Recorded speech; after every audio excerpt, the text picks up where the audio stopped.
వారం 10 రోజులుగా రాజంపేటలో చాలా పరిణామాలు తీవ్రమైన వేగంతో జరుగుతున్నాయి. ఒక పక్క రాజంపేట వైసీపీ ఎమ్మెల్యే అమర్నాథ్ రెడ్డి చేసిన కబ్జాల మీద విచారణ, మరొక పక్క అత్యంత నీచంగా ఏమమైన రీతిలో పోసాని కృష్ణమురళి అనే ఒక సినిమా యాక్టర్ కూటమి నాయకుల మీద అత్యంత జుగుప్సాకరంగా చేసిన వ్యాఖ్యలు ఒకవైపు, దానికి పర్యవసానంగా అతని అరెస్టు, ఇవన్నీ కూడా రాజంపేట కేంద్రంగా జరుగుతున్నాయి. మొట్టమొదటిగా కొంతమంది వందిమాజీలు చెప్పినట్టు మేమేదో ప్రజాబలంతో గెలిచాం, ప్రజలు మాకు స్వచ్ఛందంగా ఓట్లేశారు, అమర్నాథ్ రెడ్డిని చాలామంది ప్రజలు కోరుకుంటున్నారని కొంతమంది ఆయన చుట్టూరు ఉన్న రకరకాల వందిమాజీలు సెలవిస్తున్నట్టు వార్తలు చూస్తున్నాం. ఆయన ఏ తప్పు చేయనట్టు, చాలా సౌమ్యుడైనట్టు, ప్రజల కోసం ఆయన పుట్టినట్టు చాలా దారుణమైన కామెంట్లు వస్తున్నాయి. చూసి ఉండబట్టలేక తెలుగుదేశం పార్టీ తరఫున ఇవి అన్నీ కూడా తీవ్రంగా ఖండిస్తూ ఈరోజు ఈ పత్రికా సమావేశం నిర్వహిస్తున్నాం. రాజకీయాల్లో రహస్యాలకు తావులేదు, బెదిరింపులకు తావులేదు. ఏ విషయమైనా పబ్లిక్గా 10 మంది మాట్లాడుకోవడానికి రాజకీయం. మనం రాజకీయంలో ఉన్నప్పుడు మనం ఏ స్థాయిలో ఉన్నా కూడా ఆపోజిషన్ పార్టీ వాళ్ళు కావచ్చు, ప్రజలు కావచ్చు, మనల్ని అందరూ కూడా మాట్లాడతారు.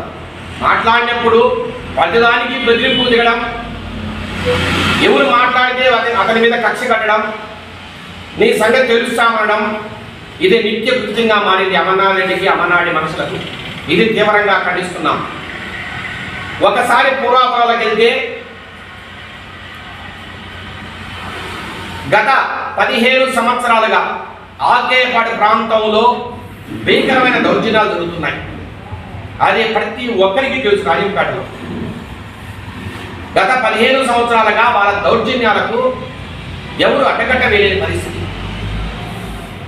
రకరకాల వ్యక్తులకు సంబంధించిన భూముల్ని దౌర్జన్యంగా ఆక్రమించుకోవడం, ఎదిరిస్తే కొట్టడం, లేదంటే బెదిరింపులు దిగడం, లేదంటే గవర్నమెంట్ని అడ్డుపెట్టుకొని పోలీసులతో మాట్లాడి వారిని పోలీసులను పెట్టి కొట్టించడమో, లేదంటే దౌర్జన్యానికి దిగడమో, ఇది వారికి అలవాటు, వారికి నిత్య కృత్యం. ఇది ఈ విషయం రాజంపేట ప్రజలందరికీ తెలుసు.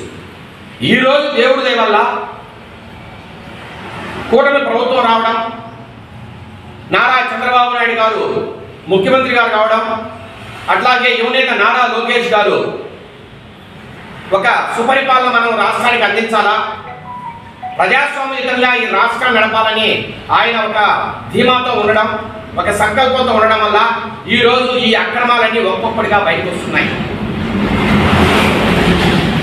ఆకేపాడు ఎస్టేట్లో ఎన్ని ఎకరాలు బయట వ్యక్తులు ఆక్రమించారు, ఎన్ని ఎకరాలు డీకేటీ పట్టాలు ఉన్నాయి, ఎన్ని ఎకరాలు గవర్నమెంట్కి అనేది పూర్తిగా ప్రభుత్వం తేల్చాల్సిన విషయం. దానికి సంబంధించి కొంతమంది తెలుగుదేశం నాయకులు పిటిషన్లు పెట్టారు. అది గవర్నమెంట్ తెలిసే పనిలో ఉంది. ఇప్పటికే 38 ఎకరాలు గవర్నమెంట్ భూమని, ఆ భూమికి సంబంధించి వాళ్ళకి ఎలాంటి హక్కు లేదని, ఆ 38 ఎకరాల్లో ఆన్లైన్లో ఉన్న వాళ్ళ పేర్లను తీసివేసి గవర్నమెంట్ భూమని ఆన్లైన్లో ఆల్రెడీ మార్చడం జరిగింది. ఎప్పుడైతే అది గవర్నమెంట్ భూమని సబ్ కలెక్టర్ గారు అన్నారో, దాన్ని స్వాధీనం చేసుకోవాల్సిన అవసరం కూడా గవర్నమెంట్ అధికారుల మీద ఉంది. ఆ విషయాన్ని మేము అధికారులు కూడా విన్నవిస్తున్నాం, విజ్ఞప్తి చేస్తున్నాం. అతి త్వరలో ఆ భూములన్నిటి కూడా మీరు తిరిగి స్వాధీనం చేసుకోవాలి. ఇవి కాకుండా ఎవరైనా ప్రైవేటు వ్యక్తుల భూములను ఆక్రమించుంటే, మళ్ళీ చెప్తున్నా, గవర్నమెంట్ భూములు కాకుండా కొంతమంది అక్కడ స్థానిక వ్యక్తులకు సంబంధించిన భూములు కూడా మీరు ఆక్రమించి ఉన్నారని ఒక అభియోగము ఈ మధ్య కాలంలో మనం సోషల్ మీడియాలో కూడా చూస్తున్నాం. నిన్న మొన్న కూడా తెలుగుదేశం నాయకులు కొంతమంది ప్రెస్ మీట్ పెట్టి చెప్పడం జరిగింది. అదే నిజమైతే వాటి మీద కూడా విచారణ చేసి ఎవరికి సంబంధించిన భూములు ఉన్నాయో వారికి తిరిగి ఇప్పించాల్సివలసిందిగా కూడా మేము రాజంపేట సబ్ కలెక్టర్ వారిని అట్లాగే అన్నమయ్య జిల్లా కలెక్టర్ వారిని కూడా ఈ సందర్భంగా కోరుతున్నాం. అట్లాగే ఈ మధ్య కాలంలో ఈ పిటిషన్లు పెట్టిన వారి మీద అట్లాగే విచారణ చేయించే అధికారుల మీద కూడా కొన్ని బెదిరింపులు, మాతో పెట్టుకోవద్దు, మాతో పెట్టుకుంటే మీ అంతు చూస్తాం, రాజంపేట కక్షలు కారుణ్యాలకు ఆలమలమయ్యే పరిస్థితి ఉంది అని కొంతమంది బెదిరిస్తున్నారు. ఇది ఎక్కడి సంస్కృతి? ఇది ఏమైనా అటవిక రాజ్యమా, రాక్షస రాజ్యమా? రాజంపేటలో మీరు చెప్పిందే వేదమా? ఏ రకమైన సంస్కృతికి మీరు ఆజ్యం పోస్తున్నారో ఒక్కసారి ప్రజలంతా గమనించాలి. ప్రజాస్వామ్యయుతంగా ఎవరికైనా మాట్లాడే హక్కు ఈ రాజంపేటలోనే కాదు, ఆంధ్రప్రదేశ్లో కాదు, ఇండియాలో ఎక్కడికైనా ఎవరైనా మాట్లాడచ్చు. మీరు వైసీపీ పార్టీలో ఉన్నారు కాబట్టి మీరు కొన్ని తప్పులు చేస్తున్నారని అధికారులు నిర్ణయించారు కాబట్టి తెలుగుదేశం పార్టీ తరఫున మా రూరల్ మండల పార్టీ అధ్యక్షుడు గండె సుబ్బనరసయ్య నాయుడు అనే వ్యక్తి మీ మీద కొన్ని అభియోగాలు మోపారు. రాజీనామా చేయమని కూడా అడిగారు. అది తప్ప. ఒక వ్యక్తి పబ్లిక్ లైఫ్లో ఉన్నప్పుడు ఆ వ్యక్తి తప్పులు చేసినప్పుడు అంతకన్నా ఏమడుగుతారో మీరు చెప్పండి.